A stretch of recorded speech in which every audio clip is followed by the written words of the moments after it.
Барлығыңызға қайырлы күн. Менің каналыма қош келіпсіздер. Каналыма әлде тіркелмеген болсаңыздар, тіркеліп қойыңыздар. Бүгінгі тақырыпта сіздермен сұлының пайдасы туралы айтатын боламын.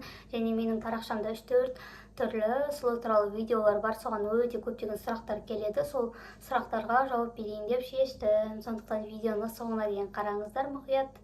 Сұлының жалпы екі түрінде сатылады. Аптекада дайын ұнтақ түрінде немесе базардан үлкен андай дән түрінде алсаңыздар болады. Аптекада бір пачкасы 400-500 теңге аралығында тұрады. Соның өзі бір айға жетеді.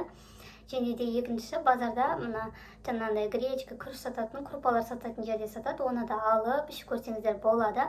Парақшада қалай ішу керек, қалай дайындау керектігін көрсетілген. Жақсылап видеоны қарап, өзіңізге қалай ұнайды, қалай ыңғайлы, солай қолдана берсеңіздер болады. Жалпы мен сіздерге енді қазір сұлы сүтінің пайдасын айтып бөлісіп кетейін. Ал енді сұлы сүтінің пайдасы туралы айтайын. Сұлы сүті бағасы біріншіден өте тиімді, және де оны барлық жерден табу өте оңай.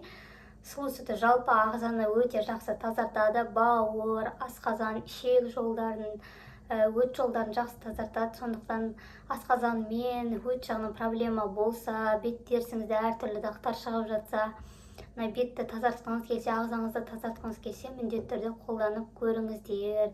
Және де сұлы сүттің ішінде өте көптеген пайдалы витаминдер бар. Беттің терісіне, қолдың терісіне, жалпы тырнақ, шашқа да өте пайдасы көп. Міндетті түрде алып қолданып көріңіздер. Сол жерден комментарийден де оқысаңыздар болады менің видеоның ішінде.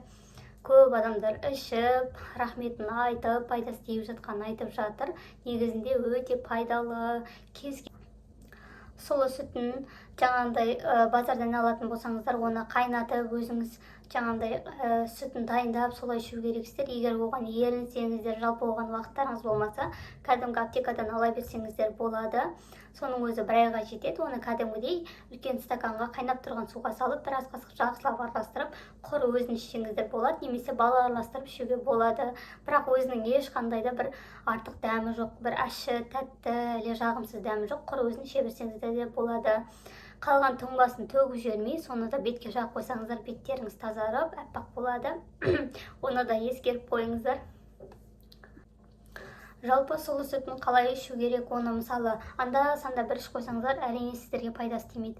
Сондықтан мысалы бір пачкасын алыңыздар ма, соны толықтатпай таусылса тағы да бір ай ішіңіздер. Содан кейін барып тура бір ай демалыңыздар, қайтадан ішіп 1-2 ай ішсеңіздер, ағзаларыңыз кәдімгідей тазарады. Көп адам өзі дәрі болсын, сондай бір шөп дәрі алса да анда-санда ішеді, содан кейін пайдасын көрмей қоя салады. Сондықтан не алсаңыздар да тұрақты ішіп, пайдасын көру керек. Жалпы ішер алдында өздеріңіз врачпен бір кеңес алсаңыздар болады. Кейбір адамдарға жақпауы мүмкін, аллергия тудыруы мүмкін деген сияқты ғой.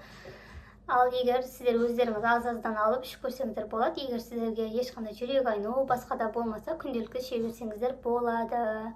Ал жүкті әйелдер, емізулі әйелдерге енді балаңыз бар кезде ішпей қойғандарыңыз барынша дұрыс. Алдын ала ішіңіздер. Ағзаларыңыз таза болса, ешқандай да жүкті әйелде токсикоз, изжога деген нәрсе болмайды. Сол өт толғаннан, асқазан бауыр таза болмағаннан адамда токсикоз, изжога болады. Сондықтан көп келіншектер сұрап жатады, менде сондай болып жатыр, ішсем бола ма деп. Ол уже бірден әсер етпейді сізге. Не босанғаннан кейін, не оның алдында ағзаларыңызды жақсылап тазартып алыңыздар. Салмақ тастаймын ба деп сұрап жатқан жандарға айтарым. Мысалы, кейбір адамдар, әркімнің организмі әртүрлі да. Біреулердің мысалы ағзасы тазарса, наоборот, андай толып, семіп кететін адамдар да бар. Біреулер наоборот ағзасы тазаланса, азып, әдемі болып қалады.